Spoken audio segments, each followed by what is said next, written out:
Hey, I'm James Roy, and this is my lovely wife Courtney, and this Hi. is this is the Noise Date Night Edition, a show where we talk about our weekly date night movie selections and give you a Yep. premium 5-star review of those movies.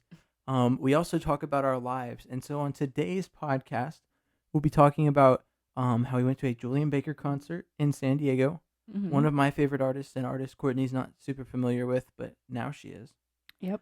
Um, Now I am. Talk about our nephew's party. We went to our nephew's party this weekend, and it So was much fun. it was lit. It was Um, lit. and then we'll talk about the movie we watched this week, which is The Eternals. But to start us off, we went to the Observatory in North Park, and we watched Julian Baker, an artist from Memphis, Tennessee, that I know because I saw a Rolling Stone article in 2015 about new and upcoming artists. And I thought it was a really good show. What did you think, Courtney? Before I give my opinion, because You're obviously a super fan. I thought exactly, it was pretty good. that's pretty good. The opening act was DEHD, and that was a pleasant surprise. I actually already added some of their music to my playlist on Spotify, and Wow. it's very chill. It's very like I don't know how to describe it. It sounds like the Willow Smith song that's really popular. Sorry, Siri's acting up. Um, You know what I mean? no, yeah. You know that one song? What is Um, that about? The vibes? meet me at our spot. Oh, yeah, that one. I guess bass wise, yeah, Mhm. I could say. No, Julian Baker was cool. She has a really cool tone to her voice. It's hard to sing the way she does live. So Yeah, you can tell she has a lot of talent, which is cool. if you I were can respect that. if you were looking for a live show where the artist sang the album the exact same way it was recorded, you were not gonna find that here. But the other thing to note too is that her most recent album features a lot more musical backing, whereas her first album was just her and her guitar, and her second album only added lightly to that. Which do you prefer?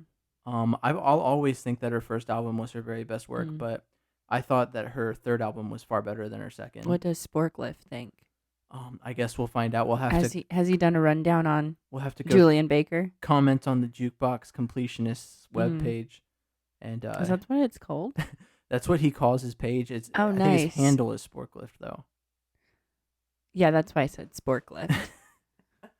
But no, so yeah, that was a good concert. I enjoyed it, and then we celebrated our nephew turning 8. Mm-hmm. And so Jackson, happy birthday Happy birthday, again. Jax. We love And you. yeah, he's growing up. He's gonna be a baller. Mm. Here Shot caller. he's already there right now, but he'll Yeah. only get better. Dude can ball. But it was a basketball themed birthday party. He did get fouled though by one of his friends, and then he said that was a foul, but I'm gonna get 3 on the line. And I said 3. You weren't even shooting. He was like, well, He's trying to play James Harden before these rule changes. maybe he just thought he was in double bonus. I don't know. Who knows? Well, even then, I don't know. I don't know. Who knows? I was okay. It was his birthday, so I think it's fine. No, yeah. I mean, yeah. Eventually, he'll have to learn that you don't get 3 points. Unless you're shooting a 3-point shot and you miss and you get fouled. But for When that now, happens. he'll probably grow up to be one of the best Spurs players of all time. Mm. According to the 2021 roster. I guess. I don't know. But on that note, I guess we'll get into the movie review. All right. So this week we watched The Eternals, a movie starring Kit Harington, Angelina Jolie, Richard Madden, Gemma Chan, Salma Hayek, Kumail Nanjiani, among other people. There's so many people in this Harry movie. Styles. Harry Styles shows up at some point. And the movie grossed about 69 point something million this weekend. Very controversial reviews on the movie. Not from any like maybe from some deep seated political issues, but mostly because it's a Marvel movie. It's supposed to be excellent, and in the eyes of some, at least, it wasn't. So, I guess surface level feelings. I'm gonna tell you. I mean, I think that if I was to, tell you which group I fall under in terms of people that watched this movie and had a strong opinion that wasn't quite positive on it, I would fall onto the negative side of that. And I mean, it's not to say that I think, well, I don't know, watch the movie. It's a Marvel movie. It'll probably help you understand the Marvel universe. But in my personal opinion, it just wasn't really their best work. And I think that the Rotten Tomatoes score, among other things, reflects it. But what did you think, babe? Yeah, I'm in the category of I've seen it once and I don't feel like I'll ever see it again. Unless Yeah. it's playing in the background at some child's party or Well, that like it's on the airplane and I can't change the channel, you know? I feel like if I was like scrolling through the channels and FX came on and this movie was on, I might actually change the channel to avoid seeing it again. Yeah. I'd be Like like, oh, Eternals is on. I'd rather, go do some yard work or finish painting the house. I don't know. Anything but watch this movie again. But it's directed by Chloe Zhao, who is a notable director because she's award winning for her 2020 film. Recently notable. Recently notable. She had a 2020 film. I can't remember what it's called. I think it was Nomad Land. Mm-hmm. Nomad It Land. is with Frances McDormand. And Is that her I'll tell you. I mean, I think that We didn't watch that. maybe it's the Navy in me, but she's the one that I blame solely for every bad decision made in this movie, and I think that's how it should be. Based on my understanding of how movies are made, the director takes Her that name's hit. Frances McDormand. I totally said McDonald. Just wanted to correct myself. But No, I agree. The director is the head honcho as far as aesthetics and the vibe and the pace and the look of the overall product and what is being asked of the actors and yeah, so before I speak any more on this movie, because I'm probably gonna slip and give a spoiler if I don't issue it right now. If you were looking for a spoiler alert, this is it. And in the MCU, it's particularly important to not get any spoilers. So, at this point, I will now start speaking on the movie as if I'm talking to people that have seen it or just don't care what they're hearing. they just want to know what happened to the They movie. just want to know what happened. Yeah. So I guess we'll do a run through of the plot. And once again, I'll reiterate before I start the plot. My opinion of the movie's not high. I don't feel amazing about it, and I have really strong feelings about issues. So if while we're running through the plot, I go off on tangents, please forgive me. But when the topics and issues come up, I got to discuss them. I got to get it out there. Make sure that I speak my piece. So, with that in Isn't mind, that why you started the podcast, babe? that is no, I'm Okay. not. I guess I want to say We should have unapologetically, been called the disgruntled moviegoers. but I definitely just dropped an Qualms. apology. So Movie qualms. leave it up to me to pre-apologize for offending somebody. But anyway, Must be the two in you. oh yes. So plot run through. I'll go ahead and straight up tell you what my bullet points are: origins, drawn back together, reassemble, death, betrayal, victory, redemption. And by redemption, I don't mean the redemption of any singular character, though that's probably going to play a role in my description, but mainly that the ending and the credit scene, I think, draw me somewhat back into hope for the next movie. Not the Eternals next movie, but like the Well, MCU next movie, right? Well, no, I'm saying the next Eternals sounds like Oh. mainly because of Are they the planning on making potential. more? The potential it has. I mean, knowing Disney, they've already got plans for a second one. The only uncertainty is if I don't think they're going to bring Chloe Zhao back to direct Yeah. it. I That's just don't think it's her cup of tea. I don't think it's her vibe. and Courtney talked to me about this, and I guess if you want to talk about what you said yesterday about her shooting style and how it contrasted with the way the movie was meant to be made, how action movies are made, just briefly. Yeah, she did a lot of wide shots. In like a drama movie, it's nice to get the scene. It's nice to get the feel for, kind of like the ambience, the mystery. But when an action scene, you want to be up close and personal. You want to feel it with them. You want to be in it with them. And there was a few times where, some big moments and big fight scenes, and instead of being up close and personal with the characters and being like, yes, they totally just won. It was like, oh, let's pull back and see everybody and it just kind of takes away from the excitement in an action film. And I just think that style of filming and that style of shots is just not where it was for Eternals. Yeah, no, I 100% Yeah. agree. I just that was very minor to me. I feel like it could have been overcome. And we'll talk more about it as I get into the description. But honestly, my biggest issue with the movie is casting. Mm. There's some minor issues with continuity between the comics and Yeah. the movie in terms of decisions. Like Marvel's known to change things between the comics and the movies, and Mm-hmm. they've made some beautiful decisions there. And some in this movie I felt like made sense, but some of them just didn't. So we'll Mm-hmm. talk about that as we go. So the journey starts off with the Eternals arriving, being bestowed their mission. A beautiful fight scene where they have their first encounter with the Deviants.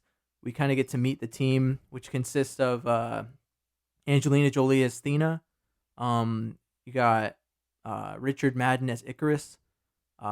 Gemma Chan is Cersei. Which, quick note, the fact that the character is called Cersei is she was named that back in 1976 when the 19 issue series Eternals ran. Mm-hmm. But the fact that that's her name and that we have two Game of Thrones characters cannot be overlooked, and both of them are romantically interested in her. It's the most. I So weird. couldn't watch the movie and take those romantic scenes Gave way seriously too many jokes. because you're watching Kit Harington be like, Cersei, I'm in love with you, and And I'm I'm like, like, dude, you dude, she did, took out your whole family. you're not in love with Cersei, dude. She's the worst. And then the King in the North being like, Cersei, I've I've always always loved loved you. you. I'm just It's like, like, shut up, wow. dude, The red stop. wedding, really? We're gonna go there? Okay. But That so wasn't her the fault, but team consists of Gemma Chan plays Cersei. We've got Selma Hayek as Ajak, who is the de facto leader of the group. We've got Don Lee as Gilgamesh, Kumail Nanjiani as Kingo, Barry Keoghan as Druig, Leah McHugh as Sprite, and Laura Ridloff as Makari, and finally Brian Tyree Henry as Fastos. And so as the movie or as our review goes on, I guess I'll get more in depth on those characters. But we get to meet all of them. They all show off their powers. And then we watch as they step through history, and it kind of gives like a little background of what they're doing on Earth, the leadership style of Ajak, and all that other stuff. And then we watch as they build up to this big scene where like they kind of start to be like, well, what's the point of this? Why can't we interfere? And they have this falling out, and they kind of get pushed away from each other. And then so we kind of go present day, and we get to see Gemma Chan hanging out, doing her work. She's with Kit Harington, who plays Dane.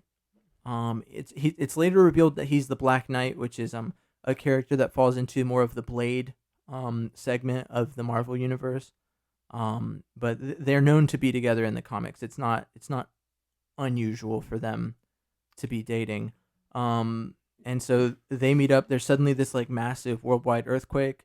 And then they meet up. They go, oh, that was weird. They meet up with Sprite afterwards, to hang out at a party for Dane's birthday, or I can't remember whose birthday it was. It was Dane's, yeah.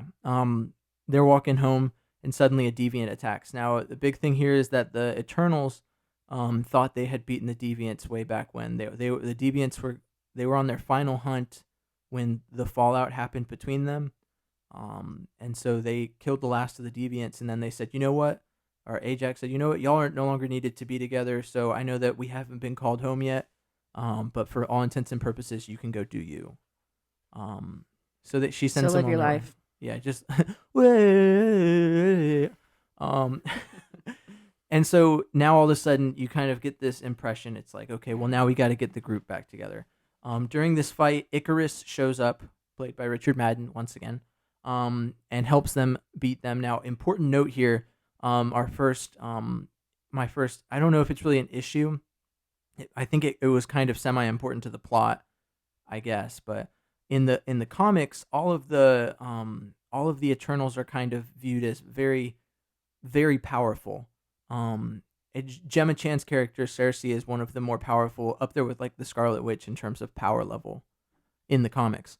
That is not the case in the movie. It turns out that outside of Icarus and maybe Kingo, um, and Gilgamesh, those are like your heavyweights, your bruisers, and everyone else has powers that are not conducive to fighting. So they're very weak. I feel like outside of like one or two members, really everyone else has a technical power, or a power that's just not super useful. They're all portrayed as significantly weaker than Icarus. So Icarus comes in and saves the day. It's found that this deviant can regenerate, which has never been a power deviants had. To this point, the only time it was displayed was from Ajax. Ajax heals the rest of the group, which is another difference because Icarus is one of his powers is super healing, but it's shown that he doesn't necessarily heal himself. Ajax kind of acts as their healer, of the party, and so we get through this scene, and they go on their quest around to find everyone. We get reintroduced to the characters at their new levels, and we come across one of the other kind of diversions from what is comic book accuracy, which is that Kingo, played by Kumail Nanjiani, is Indian and is a Bollywood actor who over time has just proclaimed to be the son of his next person, moving down generations in order to continue being an actor, and running Bollywood essentially. He's also the comedic relief. He's the comedic relief. I had no problem with that change. It's important to note that in the comic books, Kingo is a Japanese character who commonly carries a samurai sword. It's his weapon of choice. And so that was a little bit of a drastic change up, but they're both the same in the fact that they're both, in general, over their time on the earth, become major actors and like the spotlight. So that's the kind of personality you're dealing with there. Very like the spotlight's on me. We got to document it, and I'll be the center of the show kind of thing. And so they find him. Don Lee and Thena are together now. One thing I didn't mention is that during that last fight, it's found that Thena is defective. It's a disease that they have for Eternals where they like lash out and attack everything nearby. So in order to keep tabs on her and not have to erase her memories, which was the remedy, Gilgamesh volunteers to keep a watch on her. So they find them hanging out in their own space. They've mostly gathered the rest of the crew. They find Brian Tyree Henry. He's with his kid. Druig has his own Fastos. Fastos, yeah. Mm-hmm. And then Druig has his own like commune down in the Amazon. And lastly, Makari is on her own on the ship, the original ship, just hanging out. So as we go through each one, we find out different things that are, I guess, different about the Marvel Universe. One that we didn't cover because she was already with Cersei is that Sprite is a male. And this is one of those things where they made a diversity casting decision, I feel like. They said not only is she going to be female, but really she's going to be gender fluid is the vibe that I get. And also to make note of this right now because it's not any issue with that. Really, my biggest issue with the character is that Leah McHugh is a awful actor. Yeah, she just didn't do very well with the role. She was rigid, didn't flow, didn't riff with anyone. Really cheesy. I just not really likable. Sometime at the end of the movie, they make her human, and I really hope that she's irrelevant or recast for the rest of the movies because they did so much better. Her being on screen was was the worst thing, and the second worst thing was the fact that the guy who played Druig had such a thick, I don't know, Irish, Scottish, some sort of accent. Irish. He was so thick that at times when he tried to show frustration, I couldn't understand what he was saying. Yeah.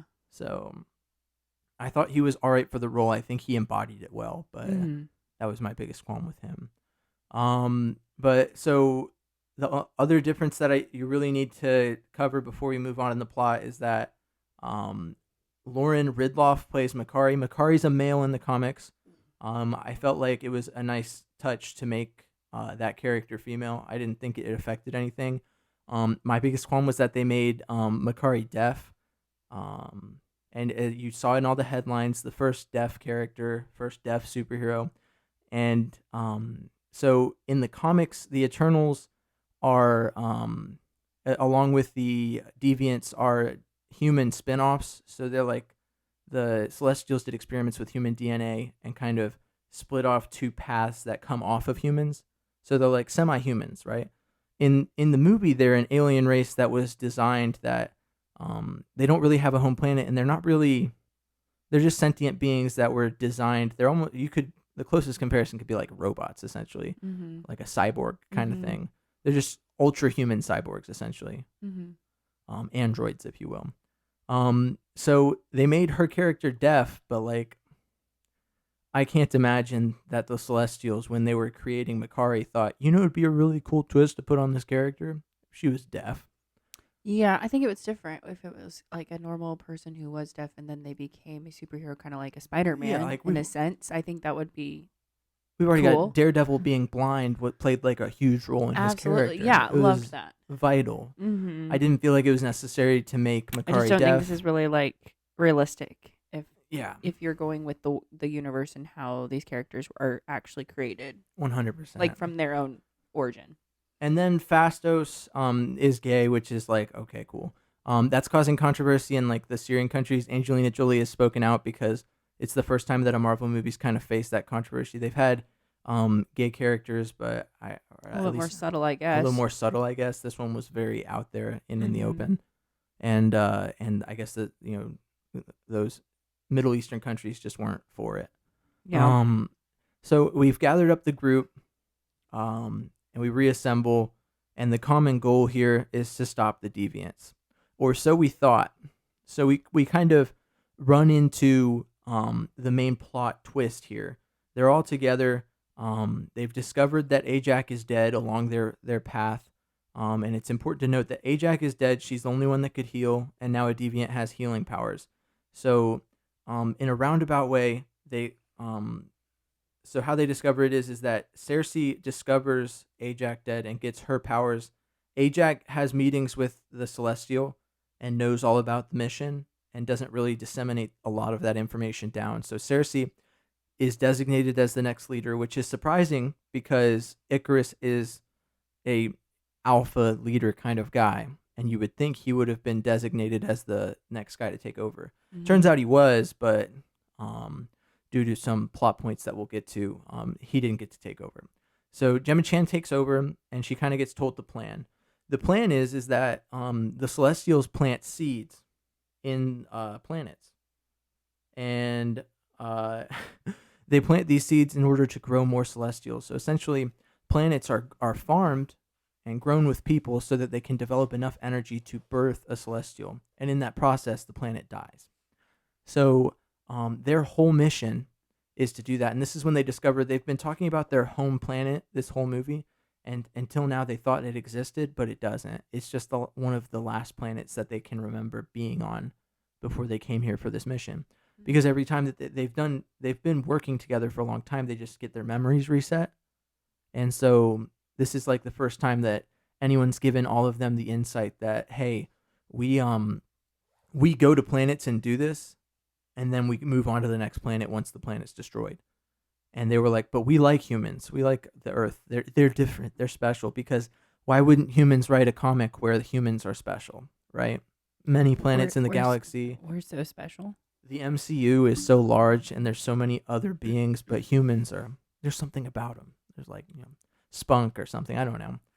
We've got something that makes everyone else. We got the spice. We've got something that makes everyone else not or think that we have some sort of worth in the universe, I guess. And so they step through their thought process, and she's the new leader, and she kind of goes, you know what? I think we're going to stop the birth of this Celestial. And it's about that time for it to happen, but we're going to figure out how to stop it so this planet can continue to exist. Icarus doesn't like that. He's straight up not vibing with that decision. And he tries to subtly kind of guide the group. He's like, well, I should have been the leader anyways, and I think that we should just do our job. And it's found over a couple of events that Icarus is the one who killed Ajak indirectly. What he did he said he had to show her something, and then because she was talking about how she wanted to to prevent the birth of the Celestial because she really liked Earth. And so Icarus said, yeah, Ajak, I'm gonna have to take you out, and you know what? I'm gonna feed you to these what are they called? Deviants? I'm gonna feed you these deviants that are coming up out of the ice because we thought we killed them all, but some of them were deep frozen in the ice and they're coming back. And then that'll occupy everyone else long enough that with the celestial be birthed, and then we'll all just get out of this mess alive. Mm. Um, and it almost worked, but they discover that he's not for it. There's a confrontation. He takes off, and they go, well, we're still gonna figure this out. They take off to where the celestial is supposed to be coming up, and they fight it. They come up with this like unimind thing. All the while, there's a point where Gilgamesh is killed by the same deviant that killed Ajak, and that's when it's found that that deviant is absorbing powers. That deviant, I believe, is voiced by Bill Skarsgård, right? Mm-hmm. Skarsgård. He is, yeah. And he's slowly gaining like more power, and he's like, "We're gonna take out the Eternals because they fight us." And I read an article on this. One of the biggest flaws with the Eternals is that it's written from the perspective that there's not really, how do I put this? If you've listened to me describe the plot so far, you've probably thought at one point that the Deviants were the villain. You probably thought at one point that the Eternals were the villain. And then at one point you thought the Celestials were the villain. But there's no real clear line as to who is. It's just kind of like Icarus. Something's happening. Did we get that far yet? And all that matters is that while there are people that are bad, the only thing that matters is that the humans must be protected at all costs.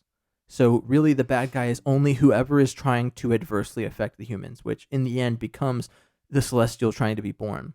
Yeah. And then it comes into these whole discussions about like, well, if the Celestial's not born, the Celestials can't rule, and then they won't be able to keep the universe intact. So we're talking about billions of lives versus like these couple million that we're going to have to take to get the Celestial born.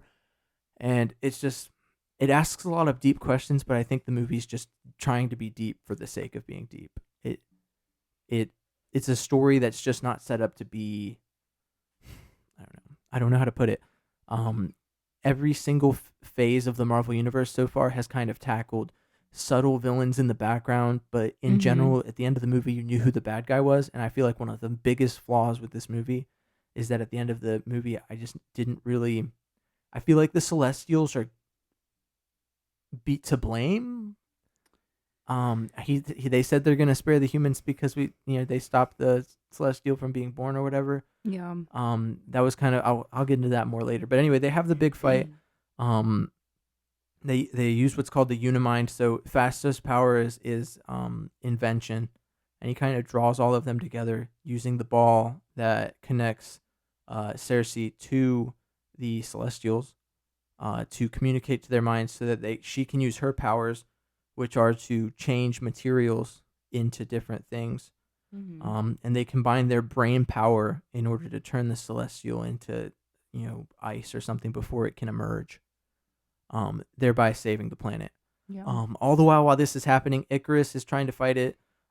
We get this like subtle curveball thrown that Sprite is in love with Icarus, which is like, Kingo's like, I saw it all along. I don't know how y'all didn't. And I'm like, I only saw it because you saw it. I still don't see it. It wasn't, and once again, I think that feeds into Sprite's inability to really use subtle acting skills to literally give us any sort of hint that might be a plot line that was in existence. Because honestly, I almost forgot to talk about it until I got to the end, and I remembered that, oh yeah, she left the group with Icarus because she was like, I'm going to stick with the dude that I'm in love with or whatever. Yeah, she does say like later on that she's in love with it. Or not, she doesn't say it, but someone calls her out on it. That she's in love with It was Kingo, yeah. Yeah. And then it's important to note that Sprite's powers are deception. It's very Loki-esque. But essentially Sprite can like manipulate things and like create illusions. Yeah. So you know how like Loki does to them where it's like, oh, it's just a projection. So she does a projection of Ajak and then Cersei's like, I see right through you, Sprite, but she saw right through her just in time to get stabbed in the back. So she's like having a breakdown while everything's happening, but still manages to pull through and beat I'm gonna put air quotes around this one, bad guy. The Celestial doesn't emerge, and everything's fine. And then Icarus, true to his name, realizes that he cared about the people that were Eternals and didn't want the Celestial to emerge. So him and Sprite became a part of this Unimind in order to stop the Celestial. And then him seeing that the only course of action he could take was this after what he did to his friends, flew immediately into space and then directly into the sun. Mm. Because if you've ever read the description of immortality, it prevents dying from old age and natural causes. It does not prevent dying from flying into the sun. Mm. And so Icarus, gone, done. Yeah. So let's do a body count right now. So we've lost Gilgamesh, Mm-hmm. Icarus, Ajax. Ajax, and once again, well, not once again. Okay, so the reason I want to go over the body count is because every character that died, with the exception of Icarus, had no emotional or any connection whatsoever to the audience. So they were trying to draw a reaction from this death, but they didn't build enough connection to the character. It was a little cringy because you know, the characters interacting with the dead bodies are like really distraught and crying, and you're just kind of like, are we supposed to be sad that this person's dead? I turned to don't Courtney know. in the middle of the theater, and like this guy next to me was way too into the movie. So into the movie. His whole friend group Oh was my telling him, gosh. "Dude, this isn't that good." Yeah, they're like, dude, it's not And good. he's like really getting it. And Gilgamesh, it was Gilgamesh dies, Mm-hmm. and I turned to Courtney and I said, "I don't feel anything. This Yeah. dude was in the movie for 10 minutes. Mm-hmm. I quite frankly don't care. I just I never developed any connection to the characters. It was a lot of people are comparing Chloe Zhao to Zack Snyder, for the sense that it's a lot of big visuals, but not a Mm-hmm. lot of connecting of anything. Yeah, I We're, can see that. we're just kind of seeing a movie that's meant to rely on the fact that it's the Eternals, it's big. We created this visually stunning thing, and it's like, okay, but what sort of story did you tell? Mm-hmm. And I'll tell you, they're given rich material, um, but I feel like the biggest flaw was casting. There was other things that hindered the movie, but casting was most notably my least favorite part. Hmm. And there was plenty of good casting. It was noted. I think I read a review that said Angelina Jolie looked like off in the movie, and the reason she looked off was because Angelina Jolie was acting her butt off and was doing what Angelina Jolie does. You know, Angelina Jolie type stuff. Yeah. Stepped onto the screen and stole the show, and everyone literally thought she was doing bad because of how bad the acting was around her. Mm-hmm. Gemma Chan didn't give us much to go with. I didn't hate her character, and I think there's a chance for it. But reading up on what the comics had for her character, I think that it's a similar thing to what they did to the Scarlet Witch at first, where like the Scarlet Witch was like this twin, and she's supposed to be one of the most powerful characters in the Marvel universe, but Yeah. like they keep underselling her, and they only recently redeemed that decision. So I still have hope for Gemma Chan's character, but Yeah, I didn't really feel that connected to her, and it was a bummer because she was kind of the lead of the movie. exactly. So But other than that, Kumail Nanjiani's voice kind of irked at me. I felt like his acting and his style fit the role, but Mhm. I definitely just felt, I don't know, he was off. There was not a lot to like about the casting. I'm gonna be real. I think honestly, Kit Harington did really well, and he was on the screen for 5 minutes. But that, I guess it's important to note after the victory that there was an end credits scene where Kit Harington's hanging out with Gemma Chan, or sorry, Black Knight and Cersei, aka Dane and Cersei. And he's like, I want to have an open and honest relationship. I need to know that there's no secrets between us. And she's like, well, I don't have any secrets. And he's like, I know. I'm talking about me. And he's about to, like, I guess, tell her that he's the Black Knight. And then her and like all the other Eternals that are on the planet, because some of them left the planet, particularly Angelina Jolie's character, and who was it? Who else left? I think Druig left, and Makari. Yeah, Mhm. they all left. Fastos still has family on the planet, and Kingo still has things to do. So Kingo, Fastos, and Cersei are summoned up to the Celestial, and he kind of does his little like, you got away with it. The planet's safe because of y'all, but now I Mhm. have to review your minds to see if it's worthy of the gift that you've given it. And then it kind of implies, oh, there's going to be a sequel, cool. And I said at the beginning of the podcast, I'm excited for Eternals 2, but I'm cautious because of Eternals 1. I just don't think it really gave me a lot to be excited about. But after that, there's another end credit scene where Kit Harington is looking over this sword, and he pulls it out. He's like, okay, I gotta do it. I gotta do it. Which gives me the impression that he's the Black Knight, but he hasn't really suited up as it before. Mm. Maybe he did it and had a bad experience and put it away, but he's picking the mantle back up again. Or maybe it's something that he's inherited. I don't really know a lot about the storyline. But what I do know is that I did some research, and there's a voice that calls out to him as he's about to touch the sword. And that voice is the voice of the actor that's been tapped to play Blade. Blade was originally played by Wesley Snipes. He's a vampire hunter, which leads me to believe that the Black Knight falls into that same category, or at least that same group. We're starting to see a lot of like facets and groups form in the Marvel universe. It's no longer just like the Avengers and the Guardians of the Galaxy. They've added, the Eternals. I reckon we'll see the X-Men and the Fantastic Four remade within the next 10 years. You've got the Dark Avengers with it's implied because they've got who plays the Veep, Julia Dreyfus, right? She plays like the leader of that, and you've got what is it? Black Widow's sister, the Captain America that sucked, Johnny Walker. There he is. There he is, Johnny Walker. And so that group's kind of forming, and then you've got whatever group this is with Blade and the Black Knight, and so it's becoming a lot. And honestly, I think that was also a big issue with this movie, is that there's just a lot going on and not a lot explained. So yeah, I feel that. I honestly like hearing your recap right now. I was like, did not catch any of that when I was watching the movie. I'll tell you, in the middle of the movie, I was so like disenfranchised by the movie that I literally was starting to do research on differences between the comics and the movie.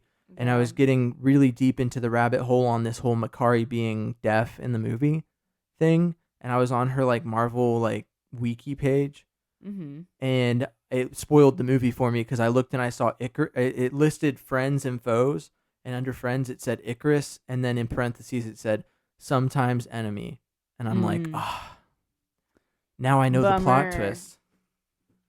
Yeah. And Courtney turned to me when it happened. She said, "Did you see that coming?" And I said, "Yeah, unfortunately." I wanted to be surprised. That was like the best part for me because I didn't know that he was going to be bad, was when that plot twist happened and Ajax died, and then he was like, I'm going to protect our mission at all costs. The mission must be accomplished. Like, wait, this is a good part of the movie, and Jim's like, I already knew it was going to happen. Oh, okay. Cool. But also major to note, since some of y'all are probably wondering why we mentioned Harry Styles at all, because I'll tell you the entire movie I was like, is Harry Styles Sprite, and Sprite's just gonna morph into him for a brief second? That's kind of what I thought, but but in the scene where some of the Eternals have left Earth and some of them are still there, they're waiting on contact from the Earth Avengers Eternals, and they're not getting it, and so they're worried. They're about to turn around and go investigate. All the while the Eternals have been interrogated by the Celestial. And while this happens, they look and they go, "Who's coming onto our ship?" And it's none other than Star Fox, played by Harry Styles. And Star Fox is supposed to be Thanos' brother and also an Eternal, or so is claimed. I don't know. I've started reading into that. I read a whole article about it. And what do you have to say on it? So basically, in the comics, Thanos and Star Fox are Eternals, but in a sense where they're more human-like than robotic. And so because Eternals has taken the approach of making them more robotic than human-like, that is like the decision that they made to kind of like go against the comics in that sense, because in the comics what happens is Star Fox actually brings Thanos back to life. But if he is in fact an Eternal, and that could be possible. So they are like, is that what he's going to do? I mean, Thanos. He's also his real name is Eros, which means love. So he's more of like a friendly kind of guy. Well, that's nice. Mm-hmm. I mean, I would say that Thanos is known to have a thing for death. It's something he's pursued but can't find in the comics. So the fact that he's found it here, he'd probably be more frustrated than anything with his brother for bringing him back to life. Well, do you think they'd bring him back? he's the biggest villain so far in the Marvel universe, but I think they've planted seeds for other villains that could overtake that, like Adam Warlock and stuff like that. Who knows? So and Adam Warlock was brought on at the end of Guardians of the Galaxy 2, Mm-hmm. and he's liable to come around soon, played by what's his face? He's the dude that everyone's like, they cast this guy as Adam Warlock, and then they show like the one where his like chin becomes more defined and he's like super ripped, and they're like, oh, I don't that's know who why. did they cast as Adam 1 Warlock. minute, I have to look it up now. Okay. Give me 1 second. Do you think they'll give Harry Styles his own movie? They might. I mean, people were so excited when I they don't saw know. him in the last scene, and he was on the screen for like 5 seconds. Let me see. I mean, There's a picture of him. Jeez, 1 minute. come on, James. I'll do it. I'll do it with my I'm gonna look it up real quick then. Oh, Will Poulter. Oh, wait, what else is he in? He's yes, he's in, yes. Midsummer. Mm-hmm. He's We're the in Millers. We're the Millers. Yeah, no, I saw that they casted him, but he does look so different from like We're the Millers. But No, yeah. he was also Eustace in Chronicles of Narnia series. Okay, yeah. He was really annoying in that movie, though. But on that note, I guess we're kind of rambling about Marvel at this point, so I feel like we should go ahead and score the movies. Mm-hmm. So would you like to get into our Negative Nancy segment? Yeah. Let's see what all the negative people have to say. I may or may not have written one myself, but you know, just kidding. Oh no! 1 minute before you read yours, here's mine. Mm. It's a saying that I've recently started trying to coin, which is that this movie had a lot of potential, but it never produced on that potential. But I'm still like hopeful. But I guess the saying is that until potential becomes kinetic, it's pathetic. Yeah. And that this movie was pathetic indeed. I didn't. Well, maybe you're not alone here. At least 51 users also gave it a 1 star and said, "Oh, how the mighty have fallen! Wow, just wow! How has the MCU fallen so far?" That was NSCOBY93. What a ripoff! So we have Superman, Wonder Woman, The Flash, and other watered down copies fighting dragons. So unoriginal. I can't believe Marvel is that desperate. What was the other one they said? This is the weakest part of the Marvel universe: Celestials and Eternals. There was one that was like really funny. Yeah. Oh, how the mighty have fallen. Same old formula, trash, a waste of time, rip off. A bold swing, but a brutal miss. Yeah. Swing and a miss. Don't waste your time on this garbage. Boring, long, empty. Marvel is really falling off. What a joke. MCU in the mud. Well, and the shame of it all too is that a lot of the people are saying that the reviews are bad and the movie was generally received poorly because they were putting out the Eternals to fill the gap of the fact that they don't have X-Men and Fantastic Four available to them yet. Mm-hmm. They've got the rights, but it's really too soon to start cranking out, a reproduced series until they get into the multiverse and give justification for it to be remade. So either way, all style and no substance. I absolutely agree. But again, the style is like it's so hard to convey style like that to a majority of an audience. I mean, it really is so stylistic that it's like if you're into those types of movies, probably like Nomadland, which is what she won for. Yeah, exactly. Then you'd probably like it. I don't know. But if you're going for like an action-packed, like, edge of your seat, wanting to know what's next in the universe for the next 10 years, yeah. Well, the interesting thing to me, Just I guess, read an article with the reviews is that if you look at Rotten Tomatoes, the critic score is 48%, which is the lowest of any Marvel movie ever. But the audience review percentage is 84%, which is significantly higher. IMDb 6.9 out of 10, Metacritic 53%. All of those are numbers you'd expect to see from 90% of the movies that we've reviewed this year. Have had those kind of reviews, and none of them were Marvel related. Yeah. Except for maybe Venom, but Venom didn't even have this bad reviews. No, it didn't. Which was surprising to me that people thought Venom was better than this. Mm-hmm. But because I was going into it, I had to believe that this was better than Venom, but I mean, I don't know. Yeah, I kind of think they're like on the same level. this and Venom. Yeah. Really? What do you think? I think Venom was way better. I think Venom. I guess I loved the dialogue in Venom, the I- quick wittedness, which is kind of what MCU now is known for.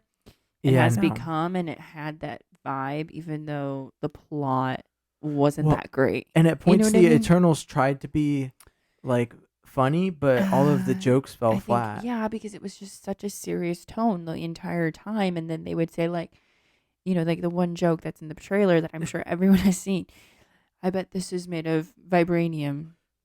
And I was like, IKEA fall collection. in the context of the movie, it Like, just that's wasn't it. funny at all. It wasn't, and I wanted to laugh, and I'm like, this is so awkward. It is. He could have just said like it's wood, and it would have been fine. No, yeah. I don't know. Super But weird. Let's wh- give our rating. What's your rating? A 3, A 3? maybe a 4. Jeez. Maybe a 4 because it looked pretty, I like the visuals. and I liked the actors. Okay, fine, I'll give it a 4. But the story for me was just not great. I wanted to give it a 5 because I feel like every movie I've rated so far, with the exception of Reminiscence and Cry Macho, has been rated at least a 5. I would absolutely put the Fantastic Four with Jessica Alba and Chris Evans above this one. Oh, 100%. Yeah. But I definitely would. Hands I down. gave this a 4.5. You often compared it to the Spider-Man 3. It was cringe. Tobey It was Maguire. cringe. Oh my gosh. But- When his hair is like greasy and it looks like he hasn't showered, and it's just like these long pauses of him giving him the stink eye. Yeah, that is the Eternals. An eternal bore. Oh goodness. That Wah, that wah. you should write a review and call it the eternal bore. I was really having a hard time staying awake. James kept being like, "Are you awake?" you I'm awake? like, "Yes, I am." We have to give My the eyes are listeners a closed, real but review. I'm awake. I didn't sleep. Like Cry Macho, I legit Oh, we both slept fell asleep during for at that least one. an hour and a half of it. It was wild. But on that note, I guess we'll get into what we're gonna watch next week. Awesome. All right, next week we'll be watching Belfast, Yay. a period piece set in, believe it or not, Belfast. The only name I see on this roster of people in it is Judi Dench. Oh, Jamie Dornan. I've never heard of him in my life. Okay. But Well, he was on Once Upon a Time, which was a TV show, and then he got casted for a movie that I did not see, 50 Shades of Grey. So, like, the most of America knows who he is. But, yeah, if you didn't watch those movies, I didn't, but I didn't watch either one of yeah, those. I loved him on Once Upon a Time until he left to go do the series. But So I'll just read you the description on Google because I honestly don't have anything. It's just a period piece. It feels like a semi-autobiographical film which chronicles the life of a working-class family and their young son's childhood during the tumult of late 1960s in Northern Ireland's capital. It releases on November 12th. It's got music by Van Morrison. And I don't want you to think that I'm unexcited to see it, but this is definitely Courtney's pick. absolutely my and- pick. And yeah. I'm excited to see it. So It's probably going to be a contender for award season, I would say. I think it'll be good. It looks like the previews have looked good. So I'm excited about it. Do you have anything else to add before we close out the show? Yeah, babe, can you take me to Belfast? Of course, we'll book a ticket when we can. All right. This has been the Noise Date Night, and I have been James Roy, Mm-hmm. and that's been my wife. And we hope that That's you me. enjoyed this show. Please like, comment, subscribe, and listen anywhere that you find podcasts. And yeah, you can leave us a 7-star review. leave us a 7-star review. Tune in next week as we review Belfast. Thank you for listening. Bye.